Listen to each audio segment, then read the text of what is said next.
continuons avec les harcèlements sexuels ou bien des grossesses que nous rencontrons dans les milieux scolaires. Selon une enquête du gouvernement togolais appuyée par l'UNICEF et la Banque mondiale, on a dénombré 1220 cas de grossesse non désirées dans les lycées et collèges au Togo entre septembre 2020 et mars 2021. Tenez-vous bien, 1220 cas de grossesse non désirées dans le milieu scolaire. Et ça, à qui la faute, Joël? Non, mais c'est clair, ça veut dire que chaque jour que Dieu fait, il y a 4 grossesses dans le milieu scolaire togolais. Yeah.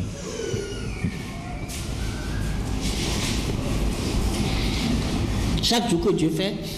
Tu as déjà fait les calculs. On a 365 jours. Oui. 1220 cas de grossesse en 6 mois. Mais chaque jour que Dieu fait, sinon 4, sinon plus. Sinon plus. Au minimum, on a 4 grossesses dans le milieu scolaire. C'est pour nous montrer l'ampleur du mal, ce à quoi sont exposées nos filles dans le milieu scolaire.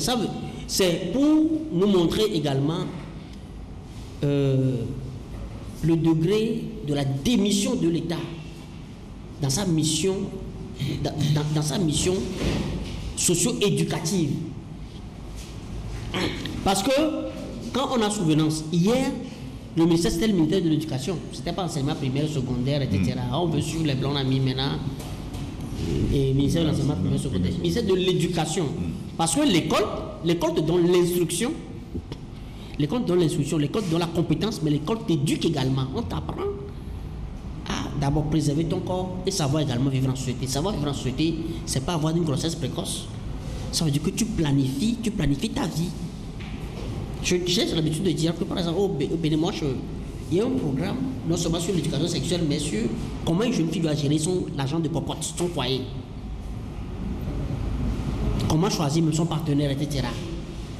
Hier, on avait encore les sketchs, une activité culturelle, des activités culturelles dans les écoles où la jeune fille, le jeune garçon a quand même l'occasion d'écouter 1 ou 2 conseils. Avant, c'était le sida, on parlait, mais pendant qu'on parlait du sida, on sensibilisait les jeunes filles sur la préservation de leur corps. Les rapports sexuels, avant l'âge, etc. Tu es élève, tu n'as pas droit au rapport sexuel, etc. Aujourd'hui, on a tout détruit. Le ministère, depuis que le ministère de l'enseignement primaire et secondaire, là, volet éducation, a été amputé. Les soins culturels, même si maintenant, c'est tout dernièrement, on tente à ramener ça. Très souvent, les gens disent que c'est des portes pour la dépression, etc. Mais ça dit que dans ce package-là, il y avait quand même des occasions de sensibilisation. Et pendant qu'on y est, à défaut de la sensibilisation, quand il y a au moins 4 grossesses par jour dans le milieu scolaire togolais, ça veut dire que la jeune fille est devenue objet de distraction. Ça veut dire que l'enfant est devenu objet de distraction. Quand l'enfant devient objet de distraction, ça veut dire que la pauvreté est passée par là. La pauvreté, l'ennui, les distractions passées par là. Les milieux,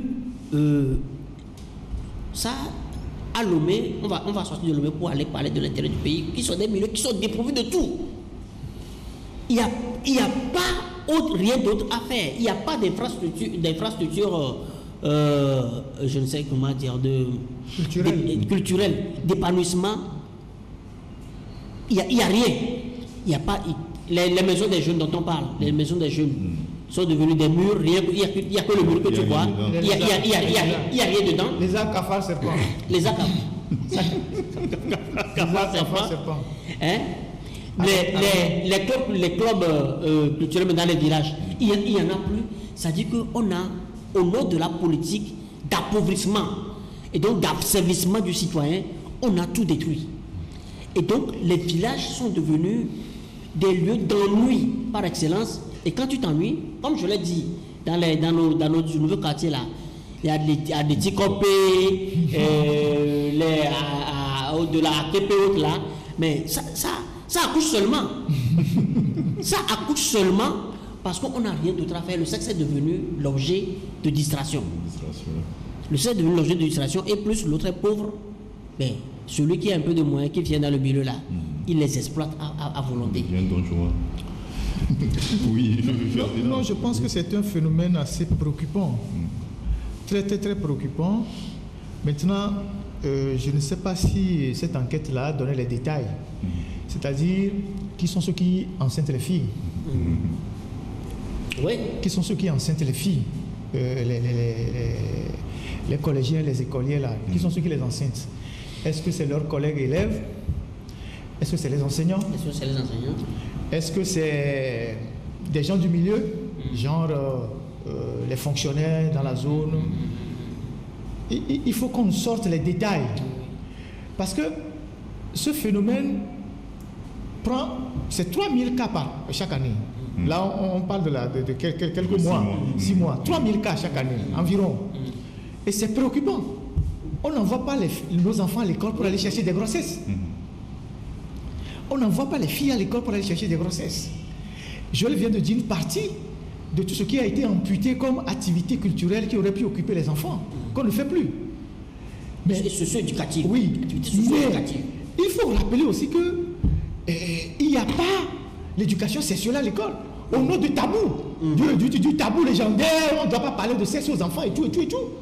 Et donc on laisse les enfants comme ça à la merci de n'importe qui. Et ensuite, il n'y a pas un cadre réglementaire. Je donne un exemple. Il y avait dans ce pays une loi qu'on appelait la loi du 10 mars, c'est ça? 10 mars ou 10 quoi là, où quand il y avait les enseignants qui enseignaient les élèves, ils étaient punis. Cette loi-là, à un moment, est dépassée. Parce que les enfants qui prennent les grossesses, parfois même c'est des viols. Tel directeur d'école a violé une élève, tel directeur, c'est du viol ou c'est du harcèlement. Parce qu'on est parti de cette histoire de Doula Samé Atakbame qui suscite ce débat-là. Alors, parfois, c'est les histoires de notre sexuellement transmissible.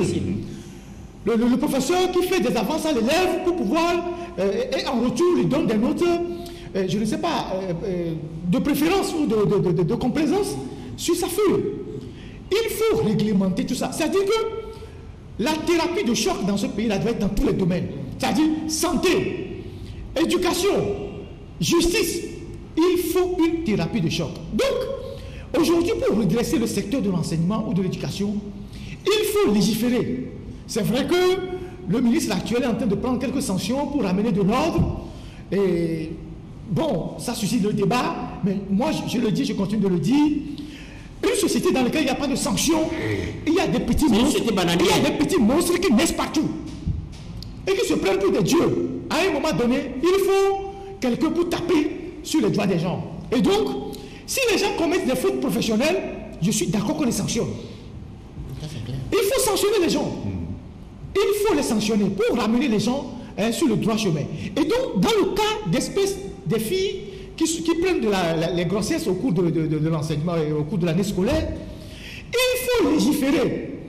Mais légiférer ne veut pas dire, il faut juste prendre une loi, il faut bien étudier le phénomène. C'est pour ça que je dis, qui sont ceux qui enceintent les filles? Il faut prendre le problème sur tous ces aspects. Le harcèlement, c'est un phénomène. Et le viol, en milieu scolaire, c'est un phénomène. Et les grossesses précoces, c'est un phénomène. Qui en sont les auteurs? Si c'est un enseignant, si c'est un directeur d'école, si c'est un élève, quelle est la sanction? Je ne sais pas si vous voyez. Si c'est des gens qui rôdent autour des établissements, vous savez quand l'on met ici là, dans les grands établissements comme Notre-Dame, des apôtres et tout là, les grands fonctionnaires qui sont à la BOAD et tout ça, ils sortent avec leur véhicule, ils font la ronde. Oh, oui. Je ne sais pas si vous connaissez ce phénomène. Mais attends, c'est un vieux phénomène. C'est un vieux phénomène. Qui est encore là? Oui. C'est un vieux phénomène. C'est-à-dire que vous avez des grosses voitures cylindriques qui sont dans ces banques-là, surtout le NDA là. Et il y a d'autres établissements. Ils roulent autour, après ils proposent de l'argent aux filles, et puis bon, ils couchent avec les filles contre de l'argent.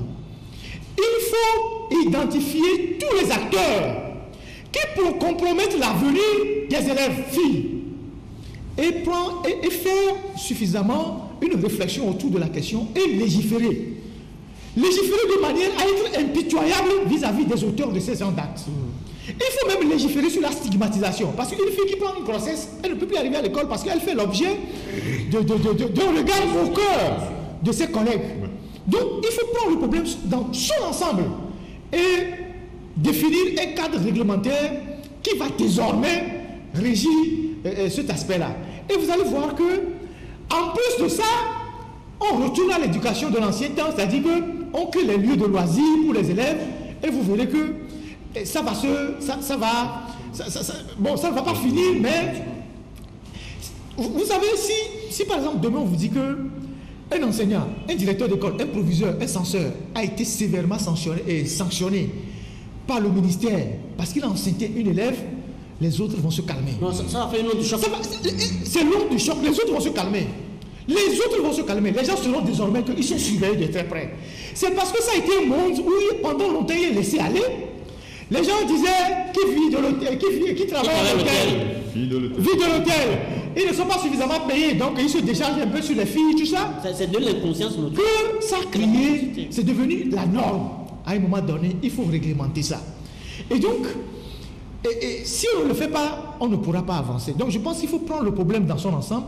Il ne faut pas seulement... il faut impliquer tous les acteurs, les responsables socio-éducatifs, tous ces gens-là. Il faut et les ONG qui sont à Lomé, qui ne font rien, qui captent les financements chez les Blancs de rien faire.